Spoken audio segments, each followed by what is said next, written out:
Y'all, I'm parked in front of Dollar Tree because I'm about to go in there and get some essentials. But before that, I honestly just had like the only crash out because I had stopped to get gas, right? And I'm really in a place in my life where I'm really budgeting my finances because I just don't got it like that. I'm in a real crunch, survival, financial rut. And I know it's not forever, but this is just the chapter I'm in. And as much as I try to be positive sometimes, like it's really hard.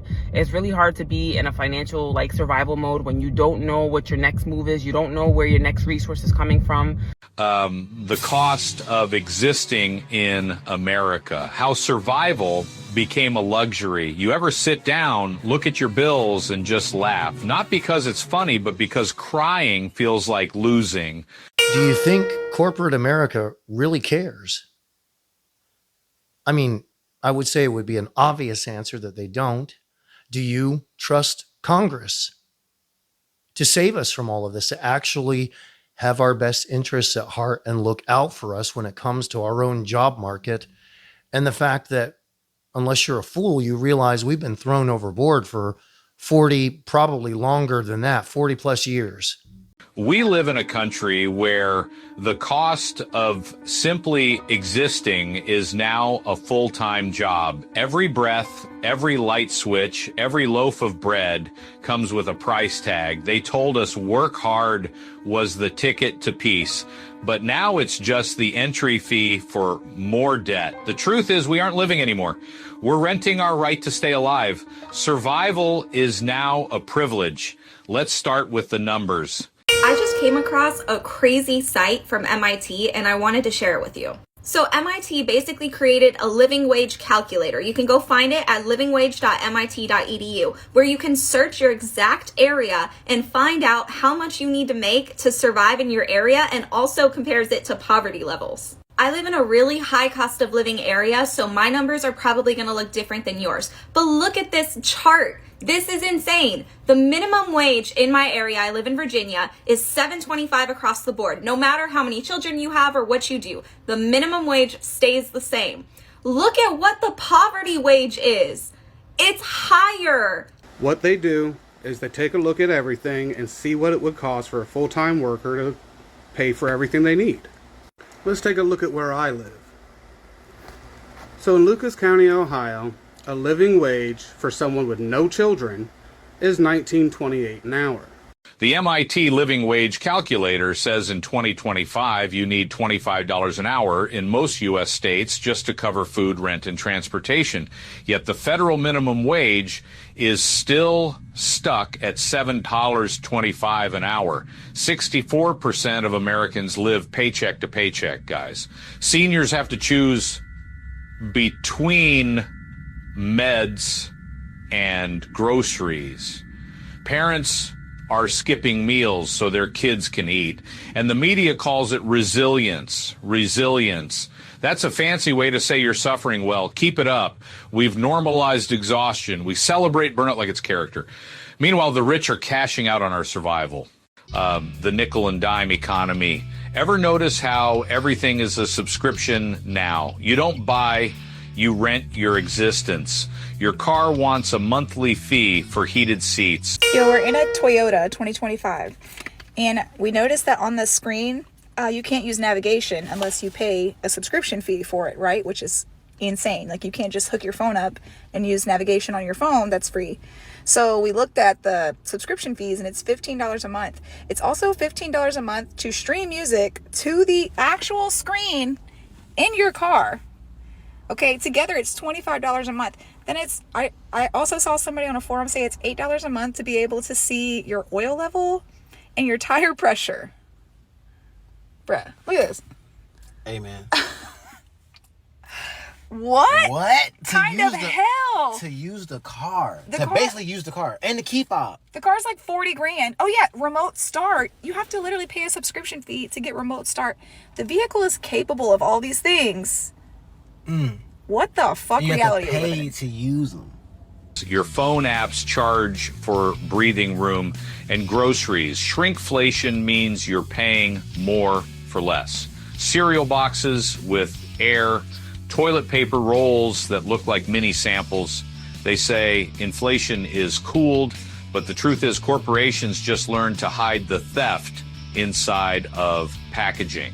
Embarrassing examples of shrinkflation. This ham and cheese croissant from Starbucks. Last one will surprise you the most. This Hungry Hippos game from 1995 is bigger than the one made today. My unopened tub of protein powder only comes a third of the way full. This is what my 15-inch pizza measured in at 13 inches. This candy box has empty compartments on the sides that make it look like you should have gotten more. These cookies use more plastic to give you less cookies. This is what their McChicken patty looks like now. Used to love these Starburst candies, but then this happened. The air inside chip bags is meant to protect the chips from being crushed. This was the amount of cream in each croissant in the package. This toilet paper isn't as wide as it used to be. This person got the last 12-pack before they switched to 10 packs for the same price. The Snickers bars are now Snickers bites. One roll can only handle 2 or 3 presents now. This looks like a normal packaging, but when you remove the useless plastic, you see the real size. They're not even the same shape anymore, since they've gotten so small. They definitely calculated how this savings adds up over thousands of boxes. Look at 2025's record profit margins. Exxon, PepsiCo, Procter, and Gamble all reporting double-digit gains. So while you're cutting coupons to stretch $200 into 2 weeks of groceries, they're giving out record bonuses to the executives.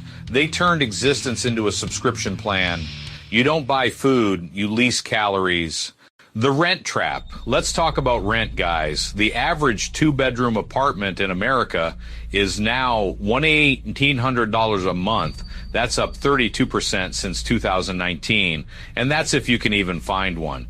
Institutional investors like BlackRock CK, Invitation Homes, and Tricon Residential are buying entire neighborhoods and jacking up rents by algorithm. You're not competing with another renter anymore.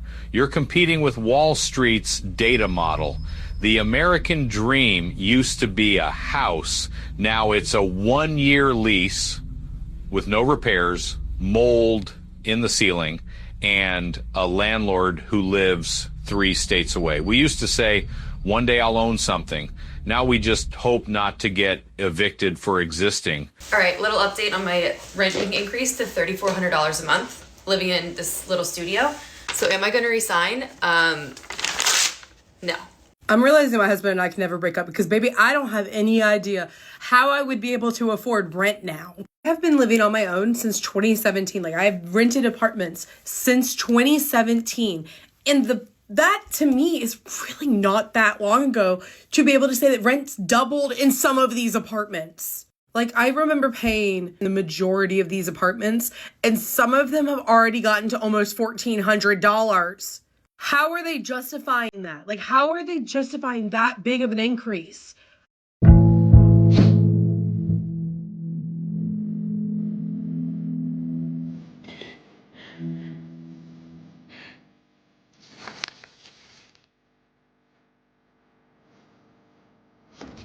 Debt, the new citizenship. You're not a citizen anymore. You're a customer, and a deeply indebted one. The average American carries $7,800 in credit card debt. Student loans are back on after a 3-year pause. And seniors, they're being hounded by collectors over medical bills they'll never be able to pay. We built a system where stress is profitable. Debt isn't a mistake. It's the new business model. They'll lend you what they know you can't afford, then own you through the interest. They've turned our survival into a product and dignity into a subscription you can't cancel. The emotional tax of survival. Here's the cost no one measures. The emotional tax, the quiet panic when your card might decline, the guilt of saying no to your kid because payday is still 3 days away, the shame of asking for help in a culture that worships self-sufficiency. Depression and anxiety have exploded across all age groups. For far too long, we have been told that everything is just fine, that jobs are plentiful. There's so many out there, that the minimum wage is going up. Everything is just fine. But we are now being told, and have been for the past couple months, that the data that we've been receiving has been false. Jobs report comes out Donald Trump doesn't like the jobs report. The statistics are not favorable. The economy is not doing well. He fires the person in charge of this, compiling the statistics for the jobs report. Donald Trump is now warning the American people that the United States is headed towards a depression. This is going to be far worse than a recession, but this is going to cause the U.S. economy to struggle. Millions of people will be struggling. Many will go homeless. Many will go without food. Right now, we're seeing the warnings on the wall, and I want to brace you for what is to come, because right now, many experts believe it's a higher likelihood that we're headed towards a depression than we see the economy start booming. But we're told to manifest abundance and think a positive. You can't manifest your way out of structural greed. They tell you to meditate and meditate while they raise your rent. They sell you Calm apps while cutting your hours. They market wellness while cashing in on your despair. Who's really to blame, guys? So who's the villain here? It's not your neighbor. It's not the family using food stamps. It's not the single mom getting child tax credits. It's the system that rewrote the rules for profit. Wages have frozen for 40 years. Corporate lobbyists is writing housing policy now. Billion-dollar donors are buying politicians like collectibles. They keep us fighting each other while they quietly siphon the wealth from beneath our feet. They tell you it's left versus right, but the real war is up versus down. They want you angry at your neighbor, not your landlord. Okay. So, how can we push back? So what do? We start small together, build local cooperatives and share gardens, create ride shares, tool swaps, and meal trains, support independent media that tells the truth, vote especially local where policies hit wallets the fastest, and most of all, drop the shame. Survival is not a moral failure. We are not broken people. We are people living in a broken economy. All right, here's my final thought. Existing shouldn't be a luxury. You shouldn't need to work yourself to death just to stay afloat. You shouldn't lose sleep wondering if you can afford another month of light. The cost of existing has gone from silent stress to open theft. But here's what they fear most: when the tired stop blaming themselves and start uniting. Because once we realize that our exhaustion isn't personal, it's political, the narrative crumbles. So keep talking, keep calling it out, keep refusing to be ashamed for struggling. Because the moment we start believing we deserve better, the cost of existing stops being a price tag and starts being a warning label for the powerful. I hope you've enjoyed this episode. It's that time for a competitive contest. For a limited time, you can follow this channel and your subscription will be free for life, you Homo sapiens. To enter and get your lifetime free membership, hit the subscribe button once, click the like button 3 times, send 1 share to a friend, and last, in the comments type, "I did it, why won't you?"